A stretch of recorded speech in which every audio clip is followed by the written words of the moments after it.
ഇദ്ദേഹത്തിന് മുമ്പിൽ നിന്ന് കരയത്തില്ല എനിക്കൊരു വാശിയായിരുന്നു. എവിടെയൊക്കെ സോഫ്റ്റ് സ്കിൻ ഉണ്ടോ അവിടെയൊക്കെ തൊലി പോയിട്ട് എനിക്ക് തുള്ളി വെള്ളം തൊടാൻ പറ്റാത്ത ഈ രൂപത്തിൽ നീ എന്തിനാണ് ഇങ്ങനെ ജീവിച്ചിരിക്കുന്നത്? എനിക്ക് പോയി മരിച്ചൂടെ? വെടി ഞാൻ ഷെയർ ചെയ്യണം. ഈ ഒരു അവസ്ഥയിൽ എനിക്കത് പറ്റില്ല. എൻ്റെ ശരീരത്തിലൊന്ന് നോക്കുന്ന ഞാൻ പറഞ്ഞ് കെഞ്ചി ഞാൻ കരഞ്ഞിട്ടുണ്ട്.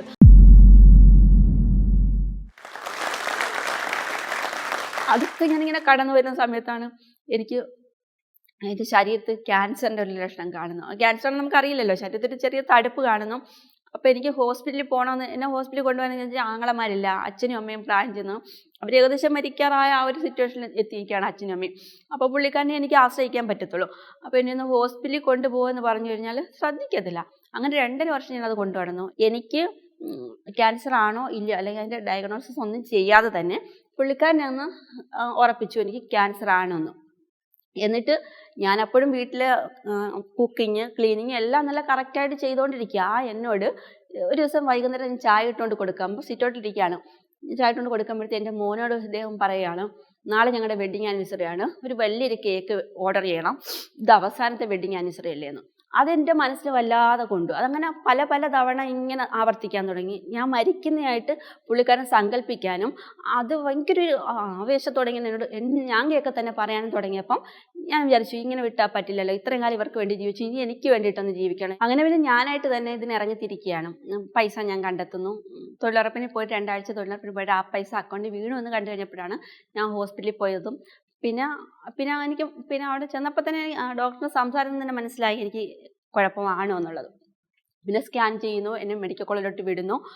പിന്നെ അതിൻ്റെ ബയോപ്സിയുടെ റിസൾട്ട് കിട്ടുന്ന ആ ഒരു 10 ദിവസം എന്ന് വെച്ചാൽ എനിക്ക് എൻ്റെ വിഷമം എനിക്ക് എല്ലാം ഉണ്ട്. എനിക്ക് ചുറ്റും ഭർത്താവുണ്ട്, മക്കളുണ്ട്. ഞാൻ ആരോഗ്യവതിയ ഒരു ഭാര്യയെ പോലെ വീട്ടിലെല്ലാ കാര്യങ്ങളും ചെയ്യുന്നു. എല്ലാം ഭർത്താവിനോടൊപ്പം ബെഡ് ഷെയർ ചെയ്യുന്നു, എല്ലാ കാര്യങ്ങളും ചെയ്യുന്നു. പക്ഷേ എനിക്കെൻ്റെ വിഷമം ഷെയർ ചെയ്യാൻ ആരുമില്ലാത്തൊരവസ്ഥ. അപ്പം സങ്കടം കൂടി വരുമ്പോഴത്തേക്ക് എൻ്റെ സങ്കടം ഞാൻ അവരുടെ മുമ്പിൽ കാണിക്കാതിരിക്കാം. മക്കൾ പിന്നെ ആശ്വസിപ്പിക്കാറുണ്ട്.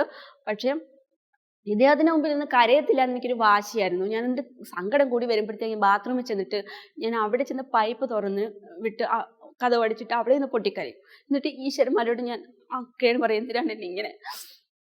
എനിക്ക് അസുഖങ്ങൾ വന്നിട്ട് ഹോസ്പിറ്റലിൽ പോകുന്നത് പുള്ളിക്കാരന് ഒട്ടും സഹിക്കാൻ പറ്റുന്നൊരു കാര്യമല്ല. അസുഖം വന്നതിൻ്റെ കൂടെ എന്നെ കുറേ കൂടെ വേദനിപ്പിക്കുന്നതാണ് ഏറ്റവും ഇഷ്ടം. അപ്പം ഞാൻ ഹോസ്പിറ്റലിൽ പോയി കഴിഞ്ഞാൽ എനിക്ക് അത്രയും വേദന കുറയുകയല്ലേ, അത് ഇതിനെ ബാധിച്ചു. അതായത് ക്യാൻസറിൻ്റെ ടെസ്റ്റിന് ബയോപ്സിക്ക് ഞാൻ കൊടുത്തിട്ട് വന്ന ദിവസം ഞാൻ ഭയങ്കരമായിട്ട് ഞാൻ ടയേർഡായിരുന്നു. എന്ന് വെച്ചാൽ മാനസികമായിട്ടും ഭയങ്കര വിഷമമാണ്. എൻ്റെ വിഷമങ്ങൾ പറയാനായില്ല. ഇനി ക്യാൻസറാണെന്ന് എനിക്ക് ഏകദേശം 75% പോലും എനിക്ക് ബോധ്യപ്പെട്ടിട്ടുണ്ട്. ബാക്കി പിന്നെ ടെസ്റ്റിനും കൂടെ കൺഫേം ആയാൽ മതി. അപ്പം അന്നേ ദിവസമാണെങ്കിൽ എനിക്ക് വീട്ടിൽ വന്നു കഴിഞ്ഞിട്ട് എനിക്ക് ഭക്ഷണം കഴിക്കണം എന്നൊന്നുമില്ല. രാത്രിയൊക്കെ നേരത്തെ ഞാൻ കിടന്നു. മോളോട് പറഞ്ഞു, മോളെ ഭക്ഷണം എല്ലാവർക്കും എടുത്ത് കൊടുക്കുക എന്ന് പറഞ്ഞ് കിടന്നായിരുന്നു.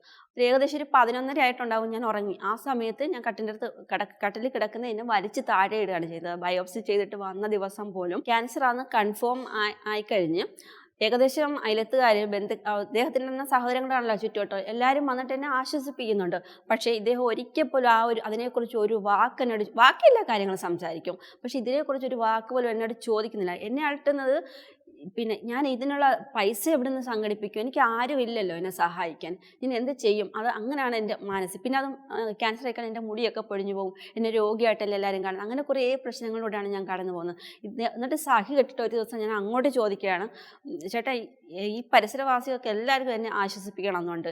എൻ്റെ ഈ ശരീരം കൊണ്ട് നിങ്ങൾക്കല്ലേ ഏറ്റവും കൂടുതൽ പ്രയോജനപ്പെട്ടുള്ള എനിക്കൊരു അസുഖം വന്നെന്ന് കേട്ടപ്പോൾ നിങ്ങൾക്ക് എന്നെക്കുറിച്ച് ഒന്നും ചിന്തിക്കാനുള്ള ഒരു വാക്കുപോലും ചോദിക്കാൻ നിങ്ങൾക്കില്ലേ? വളരെ പ്രതീക്ഷയോടെ ഞാൻ ചോദിക്കുകയാണ് എൻ്റെ ഭർത്താവിനോട്, അങ്ങനെ നിങ്ങൾക്ക് എന്നോട് ഒന്നും ഒരു വാക്കും പറയാനില്ലേ എന്ന് പറഞ്ഞപ്പോഴത്തേക്ക് പെട്ടെന്ന് ഒരു പരിഹസിക്കുന്ന ചിരിയോട് ചിരിച്ചിട്ട് എന്നോട് പറഞ്ഞ വാക്ക്, കൊടുത്താൽ കൊല്ലത്തും കിട്ടും എന്നിങ്ങനെ പറഞ്ഞു. അപ്പം അതിൻ്റെ പൊരുളെന്താണെന്ന് എനിക്ക് ഒരു പിടിയും കിട്ടിയില്ല. എന്തുകൊണ്ടാണ് അങ്ങനെ പറഞ്ഞ് പരിഹസിച്ചതെന്ന് പിന്നെ ഞാൻ വിചാരിച്ചു, വെറുതെ ഞാനത് പറഞ്ഞു. പക്ഷെ അദ്ദേഹത്തിൻ്റെ മുമ്പിൽ നിന്ന് ഞാൻ ഒരിക്കലും കരയാൻ ആഗ്രഹിക്കുന്നില്ല. എന്ന് വെച്ചാൽ എൻ്റെ കരച്ചിൽ, എൻ്റെ വേദനകൾ അദ്ദേഹത്തിന് വല്ലാതെ ആനന്ദിപ്പിക്കുന്നു എന്ന് എനിക്ക് മനസ്സിലായപ്പം ഞാൻ അതുകൊണ്ട് അതിങ്ങനെ എൻ്റെ ഉള്ളിൽ വരുന്ന വേദനകളൊക്കെ ഞാൻ അമർത്തി വയ്ക്കും. അത് കഴിഞ്ഞ് പിന്നെ ഞാൻ അഡ്മിറ്റ് ആകാൻ പോകുന്ന കാര്യം ഇനി പറയേണ്ട കാര്യമില്ലല്ലോ. ഞാൻ തന്നെ പൈസ സംഘടിപ്പിക്കുന്നു, എൻ്റെ ചേച്ചിയെടുത്തൊക്കെ പറയുന്നു, പറയുന്നത് നമുക്ക് ഹോസ്പിറ്റലിലേക്ക് ഇത്രയും ദിവസം അഡ്മിറ്റ് ആകണം. അങ്ങനെ ഹോസ്പിറ്റലിൽ ചെന്ന് സർജറി നടക്കുന്നു. സർജറി കഴിഞ്ഞു, കീമോ എല്ലാം കഴിഞ്ഞു. കീമോ നടക്കുന്ന സമയത്തൊക്കെ ഞാൻ എൻ്റെ കുഞ്ഞമ്മയുടെ വീട്ടിലാണ് നിൽക്കുന്നത്. എന്താണെന്ന് വെച്ചാൽ എനിക്ക് ഈ വീട്ടിലോട്ട് തിരിച്ചു വരാൻ പറ്റില്ല. എനിക്ക് അസുഖം വന്നു കഴിഞ്ഞാൽ ഒരു വിധത്തിൽ കിടക്കത്തില്ല. പ്രത്യേകിച്ചും കീമോ അവസ്ഥ എന്ന് പറയുമ്പോൾ വളരെ ഭയങ്കര ക്രിട്ടിക്കലായിട്ട് അവസ്ഥയിലോട്ടാണ് നമ്മൾ കടന്നു പോകുന്നത്. ഒരുപാട് പ്രശ്നങ്ങൾ തരണം ചെയ്യണം. ഈ രോഗത്തിനേക്കാളും കഷ്ടമെന്ന് വെച്ചാൽ നമ്മൾ ഈ കീമോ എടുക്കുന്ന സമയമാണ്. അപ്പോൾ ആ ഒരു സിറ്റുവേഷനിൽ എനിക്ക് ഈ വീട്ടിലോട്ട് വന്ന് എൻ്റെ ഭർത്താവിനോടൊപ്പം എനിക്ക് കഴിയാൻ പറ്റില്ല. അപ്പോൾ ഞാൻ എൻ്റെ ബന്ധു വീട്ടിലായിരുന്നു. ഈ ബന്ധു വീട്ടിലായിരുന്ന സമയത്ത് പിന്നെ സാമ്പത്തികമായിട്ട് എന്നെ സഹായിച്ചതെന്ന് പറയുമ്പോൾ എൻ്റെ സ്കൂളിലെയും എൻ്റെ കൂട്ടുകാരെല്ലാവരുമാണ് എന്നെ സഹായിച്ചത്. സാമ്പത്തികമായിട്ട് പിന്നെ എനിക്ക് ബുദ്ധിമുട്ടും വന്നില്ല ആ ട്രീറ്റ്മെൻറ്റ് സമയത്ത്. അതൊക്കെ കഴിഞ്ഞിട്ട് പിന്നെ തിരിച്ച് ഇങ്ങോട്ട് വരണമല്ലോ. തിരിച്ച് ഇങ്ങോട്ട് വന്നപ്പോഴത്തേക്ക് വീട്ടിൽ വെട്ടുന്ന എല്ലാ സാധനങ്ങളും വാങ്ങിക്കൊണ്ടാണ് ഞാൻ വരുന്നത്. വീട്ടിൽ എൻ്റെ മക്കളെ ഞാനും എല്ലാം കൊണ്ട് ചെല്ലുന്ന സമയത്ത് പുള്ളിക്കാരൻ ആദ്യത്തെ 2 ദിവസം എന്നോട് വലിയ പ്രശ്നമൊന്നുമില്ല. അപ്പോൾ 6-7 മാസത്തിന് ശേഷമാണ് ഞങ്ങൾ പിന്നെ കണ്ടുമുട്ടുന്നത്. ഈ 7 മാസത്തിനുള്ളിൽ ഒരിക്കൽ പോലും എന്നോടൊന്ന് ഫോണിൽ കൂടെ വിളിച്ചിട്ട് പോലും നിനക്ക് എങ്ങനെ ഉണ്ടെന്ന് ചോദിച്ചിട്ടില്ല. എന്നാൽ ഞാൻ ആ വീട്ടിൽ നിന്ന് ഇറങ്ങുന്ന സമയത്ത്, ഞാൻ ഹോസ്പിറ്റലിൽ പോകാനായിട്ട് ഇറങ്ങുന്ന സമയത്തും സാധാരണ ഒരു അസുഖം വരുന്ന ഒരു സ്ത്രീ ഞാൻ എൻ്റെ കാഴ്ച ഞാൻ കണ്ടിട്ടുണ്ട്. ക്യാൻസർ എന്ന് അറിയുമ്പോൾ അവർ ഏകദേശം തളർന്ന അവശ, അവർ താങ്ങാൻ ഒരുപാട് ആൾക്കാർ കാണും, ആശ്വസിപ്പിക്കാനും ഭക്ഷണം കഴിപ്പിക്കാനും ഒക്കെ. എനിക്ക് അങ്ങനെ ഒരാളും ഇല്ലാത്തത് കൊണ്ട് ഞാൻ എല്ലാ ദിവസത്തെയും പോലെ കുക്കിങ്ങും ക്ലീനിങ്ങും എല്ലാം ചെയ്തിട്ടാണ് ഞാൻ ഹോസ്പിറ്റലിൽ പോകുന്നത്. ഞാൻ ഉണ്ടാക്കിയ ഭക്ഷണമൊക്കെ കഴിച്ചിട്ടിരിക്കുന്ന ഒരു വ്യക്തി എന്നെ ഒന്ന് കാണാൻ പോലും വന്നിട്ടില്ല. എൻ്റെ വിവരങ്ങൾ തിരക്കിയിട്ടില്ല. എന്നിട്ട് പോലും അത് മാത്രമല്ല, എനിക്ക് സാമ്പത്തികമായിട്ട് ഭയങ്കര എന്നെ സഹായിക്കാൻ ആരുമില്ല എന്നപ്പോൾ ഞാൻ കുറേ സ്ഥലങ്ങളിൽ അപേക്ഷ വെച്ചായിരുന്നു. നമ്മുടെ ആ ഏരിയയിൽ തന്നെ ഹരയോഗത്തിലും പിന്നെ ഒരു IRA ഉണ്ട്, അവിടെയൊക്കെ ഞാൻ അപേക്ഷ വെച്ച് എനിക്ക് എന്നെ എന്തെങ്കിലും സഹായിക്കണം, എനിക്ക് ആരുമില്ല എന്നൊക്കെ പറഞ്ഞിട്ട്. പക്ഷേ അവരൊക്കെ എനിക്ക് ഈ സഹായം താമസിക്കുന്നു എന്ന് കണ്ടപ്പോൾ ഞാൻ അന്വേഷിച്ചപ്പോഴത്തേക്കും എൻ്റെ ഭർത്താവ് അവിടെയൊക്കെ ചെന്നിട്ട് പറഞ്ഞു ഇവർക്ക് രോഗമൊന്നുമില്ല, നമുക്ക് സഹായിക്കേണ്ട കാര്യമില്ല എന്ന് പറഞ്ഞു. അങ്ങനെ അവിടെ വരെ ചെന്ന് എന്നെ മുടക്കിയ ഒരാളാണ്. എന്നിട്ട് ഞാൻ ഇതെല്ലാം ക്ഷമിച്ചിട്ട് തിരിച്ചു വന്ന ആദ്യത്തെ ഒരു 3 ദിവസം വലിയ പ്രശ്നങ്ങളൊന്നും ഇല്ലായിരുന്നു. പിന്നത്തെ പ്രശ്നങ്ങളെന്ന് പറയുമ്പോഴത്തേക്ക് അപ്പോൾ എൻ്റെ ശരീരം കീമോ എടുത്തിട്ട് എവിടെയൊക്കെ സോഫ്റ്റ് സ്കിന്നുണ്ടോ അവിടെയൊക്കെ തൊലി പോയിട്ട് എനിക്ക് തുള്ളി വെള്ളം തൊടാൻ പറ്റാത്ത സിറ്റുവേഷനാണ് എൻ്റെ അവസ്ഥ. അതുമാത്രമല്ല, എനിക്കിങ്ങനെ ഹോട്ട് ഫ്ലാഷ് വന്നുകൊണ്ടിരിക്കുകയാണ്. ഒരു അരമണിക്കൂർ മിനിറ്റ് കഴിഞ്ഞപ്പോൾ എനിക്ക് ഹോട്ട് ഫ്ലാഷ് വന്നിട്ട് എനിക്ക് ഇരിക്കാനോ കിടക്കാനോ പറ്റാത്ത അവസ്ഥ. എന്നെ കൊണ്ട് ഒരു ആരോഗ്യമുള്ള സ്ത്രീ പോലും ചെയ്യാത്ത കാര്യങ്ങൾ ചെയ്യിപ്പിക്കുക. അദ്ദേഹത്തിൻ്റെ ബെഡ് ഞാൻ ഷെയർ ചെയ്യണം. ഈ ഒരു അവസ്ഥയിൽ എനിക്കത് പറ്റില്ല. എൻ്റെ ശരീരത്തോടൊന്ന് നോക്കുന്ന ഞാൻ പറഞ്ഞ് കെഞ്ചി ഞാൻ കരഞ്ഞിട്ടുണ്ട്. ഇതൊരു മനുഷ്യനാണോ, ഇതൊരു മനുഷ്യ സ്ത്രീ ആണ് ഒന്നുമില്ല, ഇത് യന്ത്രം എന്നുള്ളതാണ്. എൻ്റെ വേദനകൾ, എൻ്റെ ശരീരമൊന്നും എനിക്ക് സ്വന്തമല്ല. അദ്ദേഹം എന്താണോ തീരുമാനിക്കുന്നത് അതിനൊത്ത് ഞാൻ പ്രവർത്തിക്കും. എനിക്കാണെങ്കിൽ എതിർക്കാനുള്ള ശക്തിയില്ല. ഇങ്ങനെ കീമോയൊക്കെ ചെയ്ത് കഴിഞ്ഞാൽ ശരീരമൊക്കെ ഇങ്ങനെ വീർത്തിരിക്കുന്നു എന്നുള്ളതല്ലാതെ എനിക്കിങ്ങനെ ഉറക്കം സംസാരിക്കാൻ പറ്റില്ല. അപ്പോഴും ഞാനിങ്ങനെ വിറയ്ക്കുമായിരുന്നു. പക്ഷേ ഇയാളെ പേടിച്ചിട്ട്, ഇയാളുടെ ഉപദ്രവം പേടിച്ചിട്ടാണ് ഞാൻ അടുക്കളയിൽ കയറുന്നതും എന്തെങ്കിലുമൊക്കെ ചെയ്യുന്നു. അപ്പോഴൊക്കെ വന്നിട്ട് എന്നെ അഹങ്കാരങ്ങൾ പറയുക. എന്നിട്ട് ഈ രാത്രിയിൽ അയാളുടെ ആവശ്യങ്ങൾക്ക് വേണ്ടിയിട്ട് എന്നെ ഉപയോഗിച്ചിട്ട് നേരം വെളുത്ത് കഴിയുമ്പോൾ എന്നോട് പറയും, നീ എന്തിനാ ഇങ്ങനെ ജീവിച്ചിരിക്കുന്നത് ഈ രൂപത്തിൽ. ഞാൻ അവിടെ നിന്നതിൽ 26 ദിവസം എന്നോട് മുഖത്ത് നോക്കിയിട്ട് എന്നെ നിരന്തരം ചോദിച്ച ചോദ്യമാണ്, ഈ രൂപത്തിൽ നീ എന്തിനാണ് ഇങ്ങനെ ജീവിച്ചിരിക്കുന്നത്? നിനക്ക് ജീവിച്ചിട്ട് എന്തെങ്കിലും സാധിക്കാനുണ്ടോ? സ്ത്രീകൾക്ക് എന്നോട് എടുത്തു പറയുന്ന വാചകമാണ്, സ്ത്രീകൾക്ക് നീ ഇപ്പോൾ ഒരു അപമാനമാണ് ഈ രൂപം. എന്നോട് പറയുന്ന വാചകമാണ്. ഒരു പശ്ചാത്താപം എന്താ അങ്ങനെ ആ മുഖത്ത് യാതൊരു കാരുണ്യമില്ലാതെ, ഒരു ദയവില്ലാതെ എന്നോട് ചോദിക്കുന്ന ചോദ്യമാണ്, ഈ രൂപത്തിൽ നീ എന്തിനാണ് ഇങ്ങനെ ജീവിച്ചിരിക്കുന്നത്? നിനക്ക് പോയി മരിച്ചൂടെ? അയാളെ ഒരു ആരോഗ്യമുള്ള ഒരു സ്ത്രീ ചെയ്യേണ്ട എല്ലാ കാര്യങ്ങളും ആ ദയനീയമായ അവസ്ഥയിൽ ഞാൻ ചെയ്യുകയാണ്. എന്നോടാണ് എല്ലാ ദിവസവും ഇങ്ങനെ ചോദിക്കുന്നത്. എല്ലാ ദിവസവും ഓരോ ദിവസവും എന്നോട് ചോദിക്കും, എന്ത് തീരുമാനിച്ചു എന്ന്. എനിക്ക് 2 ഓപ്ഷൻ തന്നായിരുന്നു. അടുത്ത് കായലുണ്ട്, ഒന്നീ നീ മരിക്കണം, ഈ രൂപത്തിൽ ഇങ്ങനെ ജീവിച്ചിട്ട് നിനക്കൊന്നും സാധിക്കാനില്ലല്ലോ, നീ ഇല്ലെങ്കിലും ഞങ്ങൾ ജീവിക്കും, ഞങ്ങളെ ഓർത്തിട്ടാണോ നീ ഇങ്ങനെ ജീവിച്ചിരിക്കുന്നത്? അതിൻ്റെ ആവശ്യമില്ല, ഞങ്ങൾ ജീവിച്ചോളും, പിന്നെ നീ എന്തിനാണ് ജീവിക്കുന്നത്? എന്നോട് ഇങ്ങനെ ചോദിക്കുന്നതാണ്. കൊച്ചുകുട്ടികളെ ഉപദേശിക്കുന്ന ആ ഒരു മുഖഭാവത്തോടാണ് എന്നെ ചോദിക്കുന്നത്. എന്നിട്ട് എന്നും ചോദിക്കും, നീ എന്ത് തീരുമാനിച്ചെന്നു. അപ്പോൾ ഒന്നിൽ എനിക്ക് മരിക്കാനുള്ളൊരു ഓപ്ഷൻ ഉണ്ട്, അതല്ലെന്നുണ്ടെങ്കിൽ ഈ വീട്ടിലെ കംപ്ലീറ്റ് കാര്യങ്ങളും. അപ്പോൾ അത് എനിക്ക് ചെയ്യാൻ പറ്റില്ല, എനിക്കൊരു വരുമാനമില്ല, ഞാൻ രോഗിയാണ്, എനിക്ക് സഹായിക്കാൻ ആരുമില്ല. അതറിഞ്ഞുകൊണ്ട് എന്നോട് പറയുന്നതാണ്, ഈ വീട്ടിലെ കംപ്ലീറ്റ് കാര്യങ്ങൾ നീ നോക്കാവുന്നുണ്ടെങ്കിൽ എൻ്റെ ഭാര്യയായിട്ട് നിനക്ക് തുടരാം. ക്യാൻസർ ബാധിച്ച് കീമോ ചെയ്ത ശരീരത്തിൻ്റെ സ്കിന്നെല്ലാം പോയിരിക്കുന്ന ആ ഒരു ശരീരം, നമുക്ക് വെള്ളം പോലും തൊടാൻ പറ്റാത്ത ഒരു അവസ്ഥയിലിരിക്കുന്ന ഒരു ശരീരത്താണ് അയാളുടെ ആവശ്യങ്ങൾക്ക് എന്നെ ഉപയോഗിക്കുന്നത്. എനിക്കാണെങ്കിൽ എതിർക്കാനുള്ള ശക്തിയില്ല, എതിർത്താലും ഫലമില്ല. എതിർത്ത് കഴിയുമ്പോഴത്തേക്ക് അത്രയും കൂടെ എനർജി എനിക്ക് നഷ്ടപ്പെടുകയും അയാളുടെ ഉപദ്രവം കൂടെ സഹിക്കേണ്ടി വരില്ല. അതുകൊണ്ട് ഞാൻ അത് ഒരു അടിമയ്ക്ക് പോലും ഇല്ലാത്തൊരവസ്ഥയിൽ കൂടെയാണ് ഞാൻ അന്ന് കടന്നു പോയിക്കൊണ്ടിരുന്നത്. അത്രയും ത്യാഗങ്ങൾ ഞാൻ സഹിച്ച എന്നോടാണ് നേരം വെളുത്ത് കഴിയുമ്പോൾ ചോദിക്കും, കുട്ടികളാരും കേൾക്കല്ല ചോദിക്കുന്നത്, ഞാൻ ഒറ്റയ്ക്കുള്ള സമയത്ത്, അതിപ്പോൾ അടുക്കളയിലാകാം, ബെഡ്റൂമിലാകാം, എവിടെയാണോ അവിടെ വന്നിട്ട് ചോദിക്കും എന്ത് തീരുമാനിച്ചു എന്ന് ചോദിക്കും. വളരെ സ്നേഹത്തോടെ അടുത്തോട്ട് ചോദിക്കും, നീ എന്ത് തീരുമാനിച്ചു, നിന്റെ തീരുമാനം എന്താണെന്ന് പറയാമെന്ന്. അതായത് ഞാൻ ഒന്നീ മരിക്കണം, അല്ലെങ്കിൽ മൊത്ത ബാധ്യതകൾ ഞാൻ ഏറ്റെടുക്കണം. ഈ ഒരു ചോദ്യം, ഈ രൂപത്തിൽ നീ ജീവിച്ചിരുന്നിട്ട് എന്ത് സാധിക്കാനുണ്ടോ എന്നുള്ളൊരു ചോദ്യം എൻ്റെ മനസ്സിലിങ്ങനെ ആഴത്തിൽ കിടപ്പുണ്ട്. അവിടെ നിന്ന് ഞാൻ ആലോചിക്കാൻ തുടങ്ങി, ഞാൻ ഇത്രയും കാലം ജീവിച്ചിട്ട് ഞാൻ എന്ത് നേടി? ഞാൻ ഒന്നും നേടിയിട്ടില്ല. ഞാൻ കുറേ അപവാദങ്ങൾ, പുള്ളിക്കാരൻ്റെ വായിൽ നിന്ന് കേട്ടുന്ന അഹങ്കാരങ്ങൾ, ഉപദ്രവങ്ങൾ, എനിക്ക് സ്വന്തമായിട്ട് ചിന്തിക്കാനുള്ള കഴിവില്ലാതായി. എപ്പോഴും എൻ്റെ മനസ്സിൽ ഈ ചോദ്യം, പുള്ളിക്കാരൻ എല്ലാ ദിവസവും എന്നോട് ചോദിക്കുന്നുണ്ട്, നീ എന്ത് തീരുമാനിച്ചു എന്ന്. ഈ രൂപത്തിനെ കുറിച്ച് ഇങ്ങനെ പറഞ്ഞിട്ടുണ്ടെന്ന് വെച്ചാൽ ഞാൻ തന്നെ തകർന്നിരിക്കുന്ന ഒരു അവസ്ഥയാണ്. എൻ്റെ മുടി മൊത്തം, എനിക്ക് നല്ല മുടിയുണ്ട്, ഞാൻ മുടിയെല്ലാം പോയി, ഭയങ്കരമായിട്ട് തടി വെച്ചു, എൻ്റെ ബോഡി ഷേപ്പൊക്കെ നഷ്ടപ്പെട്ടു, എനിക്ക് തന്നെ എൻ്റെ ആത്മവിശ്വാസം നഷ്ടപ്പെട്ടിരിക്കുന്ന ഒരു അവസ്ഥയിലാണ് എൻ്റെ ഭർത്താവ് ഇങ്ങനെ ചോദിക്കുന്നത്, നീ ഇങ്ങനെ ജീവിച്ചിരുന്നിട്ട് എന്ത് സാധിക്കാനാണ്. അതെന്നെ ഇങ്ങനെ വല്ലാതെ അലട്ടിക്കൊണ്ടിരുന്നു. ഞാൻ വിചാരിച്ചു ഇനി ഇങ്ങനെ വിട്ടാൽ പറ്റില്ല, എനിക്ക് ജീവിക്കണം, ഇവിടെ നിന്ന് എനിക്ക് ജീവിക്കാൻ പറ്റില്ല, ഇനി ജീവിച്ചേ പറ്റത്തുള്ളൂ, എന്തെങ്കിലും എനിക്ക് ചെയ്തേ പറ്റത്തുള്ളൂ എന്ന് ഞാൻ തീരുമാനം എടുക്കുകയാണ്. അങ്ങനെ മക്കളോട് ഞാൻ പറഞ്ഞു, നമുക്ക് ഇവിടെ നിന്ന് ഇറങ്ങാം. എൻ്റെ മോനോടും പറഞ്ഞു, നമുക്ക് ഇവിടെ നിന്ന് ഇറങ്ങാം, അമ്മയ്ക്ക് ഇനിയെങ്കിലും മനുഷ്യ സ്ത്രീയായിട്ട് ജീവിക്കണം. കാരണം എനിക്ക് നോ പറയേണ്ടടുത്ത് നോ പറയാൻ പറ്റുന്നില്ല, എനിക്ക് അഭിപ്രായങ്ങളില്ല, എന്ന് ശ്വാസം എടുക്കണമെങ്കിൽ കൂടിയും പുള്ളിക്കാരൻ്റെ അനുവാദം വേണം. അത്രത്തോളം ദയനീയ അവസ്ഥയിലൂടെയാണ് ഞാൻ കടന്നു പോയിക്കൊണ്ടിരിക്കുന്നത്. അതുകൊണ്ട് ഇനി ഇത് പറ്റില്ല, എനിക്ക് ഇനിയെങ്കിലും ജീവിക്കണം എന്നുള്ളൊരു ചിന്ത വന്നു.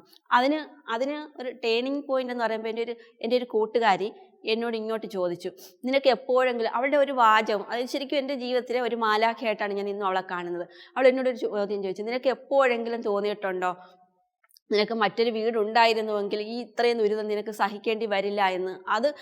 എൻ്റെ ജീവിതത്തിൽ അങ്ങനെ ഒരാളും എന്നിട്ട് അങ്ങനെ ചോദിച്ചിട്ടില്ല. ആ ഒരു ചോദ്യം എന്നെ ഭയങ്കരമായിട്ട് ഇംപ്രസ് ചെയ്ത്. ഞാൻ ശരിക്കും കിടന്ന് കരഞ്ഞിട്ട് പറഞ്ഞു, എനിക്കങ്ങനെ ഉണ്ട് എന്ന് പറഞ്ഞു. അപ്പോൾ അവൾ പറഞ്ഞു, നീ വിഷമിക്കേണ്ട, നിനക്ക് അവിടെ നിൽക്കാൻ പറ്റാത്തൊരു സിറ്റുവേഷൻ വന്നാൽ ഞാനുണ്ട്, എന്നെ കൊണ്ടാകുന്ന സഹായം ഞാൻ ചെയ്യാമെന്ന് പറഞ്ഞു. അതെനിക്ക് ഒരു മനുഷ്യനായിട്ട് തോന്നിയില്ല, അവളെ ഒരു മാലാഖയായിട്ടാണ് തോന്നിയത്. ഞാൻ തീരുമാനം എടുത്തു. എൻ്റെ കൂടെ എൻ്റെ മോൻ വന്നു. ഞങ്ങൾ രണ്ടുപേരും കൂടെ പുതിയൊരു ജീവിതം, ഒരു വീടെടുത്തു. കുറേ പേരുടെ സഹായത്തോടു കൂടി ഞങ്ങളൊരു പുതിയ ജീവിതം തുടങ്ങുകയാണ്. അപ്പോൾ ഞാൻ കീമോ അങ്ങോട്ട് കഴിഞ്ഞിട്ട് ഇറങ്ങുന്നൊരു സമയമാണ്. അപ്പോൾ എൻ്റെ ശാരീരികമായിട്ട് ഭയങ്കര വീക്കാണ്, എങ്കിൽ പോലും എൻ്റെ മനസ്സ് ഭയങ്കര സ്ട്രോങ് ആയിരുന്നു. എനിക്ക് എവിടെയെങ്കിലും എത്തിക്കാണിക്കണം, ഈ ശരീരം കൊണ്ട് തന്നെ എനിക്ക് എത്തിക്കാണിക്കണം എന്നുള്ള ചിന്തയോട് ഞാൻ ഒരുപാട് സ്ട്രഗിൾ ചെയ്തിട്ടാണ് ഈ 3 വർഷം കൊണ്ട് ഇവിടം വരെ എത്തിയെന്ന് വെച്ചാൽ എനിക്ക് നൃത്തത്തിനോടും അഭിനയത്തോടും ഒക്കെ ഭയങ്കര ഇഷ്ടമാണ്. എനിക്ക് അതിനിപ്പോൾ സ്വാതന്ത്ര്യമുണ്ട്. അങ്ങനെ ഞാൻ അതിനായിട്ട് ഇറങ്ങി തിരിച്ച് നൃത്തം പഠിക്കാൻ തുടങ്ങി. അത് കഴിഞ്ഞിട്ട് എനിക്ക് കോട്ടയത്ത് ഒരു പ്രോഗ്രാം അവതരിപ്പിക്കാൻ കഴിഞ്ഞു. പക്ഷേ എൻ്റെ അസുഖം എന്നോടൊപ്പം തന്നെ ഉണ്ട്, ഞാൻ അതിൻ്റെ ട്രീറ്റ്മെൻറ്റ് നടന്നുകൊണ്ടിരിക്കുകയാണ്. എനിക്ക് ഒരു സാധാരണ സ്ത്രീയെ പോലെ എനിക്ക് എല്ലാ കാര്യങ്ങളും അത്രത്തോളം ആഴത്ത് ചെയ്യാൻ പറ്റില്ല. കാരണം ചെയ്തുകൊണ്ടിരിക്കാൻ പെട്ടെന്ന് ശരീരം കുഴഞ്ഞു വരും. അതൊക്കെ ഞാൻ സ്ട്രഗിൾ ചെയ്തിട്ടാണ് ഞാൻ ഇവിടെ എത്തി നിൽക്കുന്നത്. പിന്നെ എനിക്ക് അഭിനയത്തോട് ഭയങ്കര കമ്പമാണ്, പക്ഷേ എന്നെ അഭിനയ രംഗത്ത് കൊണ്ടുപോകാൻ ആരുമില്ല. അപ്പം ഞാൻ അതിനുവേണ്ടി ഞാൻ കുറേ ശ്രമിച്ചു. ഇപ്പം ഞാൻ സപ്പോർട്ടിങ് ആർട്ടിസ്റ്റായിട്ട് വർക്ക് ചെയ്യാൻ തുടങ്ങി, പിന്നെ നർത്തകിയായി. പിന്നെ എനിക്ക് കൃഷിയുണ്ട്, കുറച്ച് വരുമാനമൊക്കെ വേണമല്ലോ, താറാവിനെയൊക്കെ കൃഷി ചെയ്തു. അപ്പോൾ അതിൻ്റെതായ കുറേ കാര്യങ്ങളൊക്കെ ഉണ്ട്. പിന്നെ പറയുകയാണെങ്കിൽ എനിക്ക് ഫോൺ ഉപയോഗിക്കാൻ കൂടി അറിയത്തില്ലായിരുന്നു. ഫോൺ ഉപയോഗിച്ചിട്ട് പോലും ഇല്ലാത്ത ഞാനിത് ഇന്ന് ഫോൺ ഉപയോഗിക്കുന്നു. ഫോണിൽ കൂടെ 44 പേരുമായിട്ട് പൈസ ഇടപാട്, ചിട്ടി നടത്തുന്നു. ഞാൻ അവിടെ നിന്ന് ഇറങ്ങിയെങ്കിലും ഞങ്ങൾ ബന്ധം വേർപ്പെടുത്തിയിട്ടൊന്നുമില്ല. കാരണം ബന്ധം വേർപ്പെടുത്തണ്ട എന്ന് ഞങ്ങൾ വിചാരിച്ചു. കാരണം എനിക്കും കൂടെ അവകാശപ്പെട്ട വീടും വസ്തുവാണത്. അവിടെയാണ് പുള്ളിക്കാരൻ താമസിക്കുന്നത്. എനിക്കിപ്പോൾ വീടും വസ്തുവും ഒന്നും വേണം എന്നുള്ളതല്ല, എനിക്ക് സമാധാനമായിരുന്നു ആവശ്യം. മനുഷ്യൻ്റെ എല്ലാവരെയും പോലെ എനിക്ക് സ്വസ്ഥമായിട്ടൊന്ന് ഉറങ്ങാൻ പറ്റുക എന്നുള്ളത് മാത്രം. അപ്പോൾ അതുകൊണ്ട് ഞാൻ അതെല്ലാം വിട്ടിറങ്ങി ഇവിടെ നിന്ന് ഇറങ്ങി. പക്ഷേ ബന്ധം ഒഴിഞ്ഞു കഴിഞ്ഞാൽ പുള്ളിക്കാരൻ അത് തിരിച്ച് തരേണ്ടി വരും, എൻ്റെ ഓഹരി തരേണ്ടി വരും. അപ്പോൾ എൻ്റെ മോൾ അവിടെ നിൽപ്പുണ്ട്. മോള് ഞങ്ങളുടെ കൂടെ വന്നില്ലായിരുന്നു. അന്നത്തെ സിറ്റുവേഷനിൽ എൻ്റെ കൂടെ മോള് വന്നിരുന്നെങ്കിൽ മോളുടെ പഠിത്തം മുടങ്ങിപ്പോകും. പിന്നെ ജീവിത സൗകര്യങ്ങൾ അത്രത്തോളം ദയനീയമാണല്ലോ, നമ്മൾ പലരുടെ സഹായത്തോടല്ലേ നമ്മൾ ജീവിതം തുടങ്ങിയത്. അതുകൊണ്ട് മോള് ഞാൻ വരുന്നില്ല എന്നുള്ള തീരുമാനമെടുത്ത് അവൾ അവിടെ നിൽക്കുക. ബന്ധം വേർപെട്ട് കഴിഞ്ഞാൽ എൻ്റെ ഓഹരി തന്നു കഴിയുമ്പോഴത്തേക്ക് കൊച്ചിൻ്റെ പ്രശ്നങ്ങളാകുമല്ലോ. അതുകൊണ്ട് ഞങ്ങൾ തീരുമാനിച്ചു, അങ്ങനെ വേണ്ട, അതങ്ങനെ തന്നെ നിൽക്കട്ടെ, ബന്ധം വേർപെടുത്തിയിട്ടില്ല. പക്ഷേ പുള്ളിക്കാരനെ കൊണ്ട് ഇപ്പോൾ എനിക്കൊരു ശല്യവുമില്ല. ഞാനിപ്പോൾ സ്വതന്ത്രയാണ്. എനിക്ക് സ്വന്തമായിട്ട് ചിന്തിക്കാനും അഭിപ്രായം പറയാനും അതൊക്കെ തന്നെ എന്നെ ഇപ്പം സംബന്ധിച്ചിടത്തോളം ഭയങ്കര വലിയൊരു സംഭവമാണ്. കാരണം എനിക്ക് അഭിപ്രായങ്ങളില്ലായിരുന്നു, പ്രതീക്ഷകളില്ലായിരുന്നു, സ്വപ്നങ്ങളില്ലായിരുന്നു. നമ്മൾ ഒരിക്കലും ആരുടെ അടിമയാകാൻ പാടില്ല. അതായത് നമുക്ക് സ്വന്തമായിട്ടൊരു അഭിപ്രായം അത്യാവശ്യമാണ്. ഇപ്പോൾ ഒരു ദാമ്പത്യ ജീവിതമാകുമ്പോൾ അഡ്ജസ്റ്റ്മെൻറ്റ് അത്യാവശ്യം തന്നെയാണ്. ശരിയാണ്, ചെറിയ പിണങ്ങൾക്കൊന്നും വഴക്കിട്ട് പിണങ്ങി പോകണമെന്നൊന്നും അല്ല ഞാൻ പറയുന്നത്. ഒരു ഭാഗത്ത് മാത്രം നമ്മളിങ്ങനെ അഡ്ജസ്റ്റ് ചെയ്ത് നമ്മൾ വെറും ഒരു അടിമ, നമ്മളൊരു മനുഷ്യ സ്ത്രീയായിട്ട് കാണുന്നില്ല. ജീവനുണ്ട്, പക്ഷേ യന്ത്രത്തെ മാത്രമായിട്ട് നമ്മളെ കണ്ടുകൊണ്ട് ഒരാളിൻ്റെ ആവശ്യങ്ങൾക്ക് വേണ്ടി മാത്രമായിട്ട് നമ്മളിങ്ങനെ നമ്മുടെ സ്വപ്നങ്ങളെല്ലാം നശിച്ചു ഒരു 4 ചുമരിനുള്ളിൽ നമ്മളിങ്ങനെ എരിഞ്ഞമരുന്ന ആ ഒരു ജീവിതം ഒരാളും തുടർന്ന് പോകാൻ പാടില്ല എന്ന് തന്നെയാണ്. നമ്മൾ ഇൻഡിപെൻഡൻ്റ് തന്നെ നിൽക്കുക, ഇതാണ് നമ്മുടെ ജീവിതം എന്നെങ്കിൽ, അതായത് നമ്മൾ അടിച്ചമർത്തിക്കൊണ്ട് അടിമയാക്കി വെച്ചിരിക്കുകയാണെന്നുണ്ടെങ്കിൽ ഉറപ്പായിട്ട് നമ്മൾ ആ റിലേഷൻ വേണ്ടാന്ന് തന്നെ വെച്ചിട്ട് നമ്മൾ സ്വന്തം കാലിൽ നിൽക്കാൻ നോക്കുക. അപ്പം നമ്മൾ വിചാരിക്കും ഒറ്റയ്ക്ക്, ഞാനും അങ്ങനെ തന്നെ ആയിരുന്നു, എങ്ങനെ എൻ്റെ മക്കളോട് എനിക്ക് പുറത്ത് പോകാൻ പറ്റും, എന്നെ എല്ലാവരും സമൂഹം എന്നെ എന്ത് വിചാരിക്കും, ഞാൻ എങ്ങനെ ജീവിക്കും, ഇതൊക്കെയായിരുന്നു എൻ്റെ മുന്നിലുള്ള ചോദ്യങ്ങൾ. പക്ഷെ ഒന്നുമല്ല, ഈ രോഗാവസ്ഥയിൽ ഇറങ്ങിയ ഞാൻ ഇത്രയും എത്താമെങ്കിൽ നമ്മൾ ആരോഗ്യത്തോടെ ഇരിക്കുന്ന സമയത്ത് ഇതിനേക്കാളും നല്ല ലെവലിൽ എത്താൻ പറ്റില്ലേ? എനിക്കാണെങ്കിൽ എൻ്റെ ശരീരം ഞാൻ ഉദ്ദേശിക്കുന്ന സ്ഥലത്തോട്ട് എത്തുന്നില്ലായിരുന്നു ഈ 3 വർഷം. ഇപ്പോഴും ഞാൻ മരുന്ന് കഴിച്ചുകൊണ്ടിരിക്കുകയാണ്, ട്രീറ്റ്മെൻറ്റിൽ തന്നെ ഇരിക്കുകയാണ്. എങ്കിൽ പോലും എനിക്ക് ഇത്രയും ചെയ്യാൻ പറ്റുമെന്നുണ്ടെങ്കിൽ നമുക്ക് എന്തുകൊണ്ട്, നമ്മൾ എന്തിനാണ് ഇങ്ങനെ അടിമയായിട്ട് ജീവിക്കുന്നത്? അതിൻ്റെ ആവശ്യമില്ല. ഞാൻ ഇപ്പോഴും ശാരീരികമായിട്ട് ഓക്കെ അല്ല, ഇപ്പോഴും നല്ല ട്രീറ്റ്മെൻറ്റിൽ തന്നെയാണ്. എങ്കിൽ പോലും എൻ്റെ മനസ്സിൻ്റെ ആ ഒരു സ്ട്രെങ്തിലാണ് ഞാനിവിടെ എത്തി നിൽക്കുന്നത്. അപ്പോൾ ഇനിയും എനിക്ക് കുറേ ഉയരങ്ങളിൽ എത്താൻ ആഗ്രഹമുണ്ട്. ഞാൻ അവിടെ എത്തും എന്നെനിക്ക് നല്ല വിശ്വാസമുണ്ട്. കാരണം എനിക്ക് ഇവിടെ എത്തണം എന്നുള്ളൊരു വലിയൊരു ആഗ്രഹമായിരുന്നു. ഒരിക്കലും ഞാൻ ഇവിടെ എത്തും എന്ന് ആഗ്രഹിച്ച പോലെ ഞാൻ ഇവിടെ എത്തി. അപ്പോൾ ഇനി എന്നെ കൊണ്ട് എൻ്റെ ബാക്കി സ്വപ്നങ്ങളൊക്കെ സഫലീകരിക്കാനുണ്ട്. എൻ്റെ സ്വപ്നങ്ങളിൽ ഒന്നായിരുന്നു ഇവിടെ എത്തുക എന്നുള്ളത്. അത് ഞാൻ സാധിച്ചു. ഇനിയും എനിക്ക് കുറേ സ്വപ്നങ്ങൾ ഉണ്ട്. അവിടെയൊക്കെ ഞാൻ എത്തിയതിന് ശേഷം, അതായത് എൻ്റെ ലക്ഷ്യങ്ങളെല്ലാം സാധൂകരിച്ചതിന് ശേഷം ഞാൻ പിന്നീട് ഒരിക്കൽ കൂടെ ഞാൻ ഈ ജോഷ് ടോക്കിലെത്തും. അതെൻ്റെ ഒരു വലിയൊരു ആഗ്രഹമാണ്. ഇംഗ്ലീഷ് പഠിക്കണമെന്ന ആഗ്രഹമുണ്ട്, പക്ഷെ എങ്ങനെ തുടങ്ങും, എവിടെ നിന്ന് തുടങ്ങും എന്ന ചിന്തയിലാണോ നിങ്ങളും? ഇതിനായി ജോഷ് ടോക്സിന്റെ ഇംഗ്ലീഷ് സ്പീക്കിംഗ് ആപ്പിലൂടെ കൃത്യമായ പരിശീലനമാണ് നിങ്ങൾക്ക് ലഭിക്കുന്നത്. അതോടൊപ്പം തന്നെ ഡെയിലി ഗ്രാമർ ആൻഡ് വൊക്കാബുലറി ലെസൺസോട് കൂടിയ അൺലിമിറ്റഡ് ആക്സസും നിങ്ങൾക്ക് ലഭിക്കും. കൂടാതെ നിങ്ങളെ പോലുള്ള ലക്ഷക്കണക്കിന് ഇംഗ്ലീഷ് ലേണേഴ്സുമായി സംവദിച്ചുകൊണ്ട് തന്നെ ഇംഗ്ലീഷ് പ്രാക്ടീസ് ചെയ്യാനും സാധിക്കും. So, download the app today.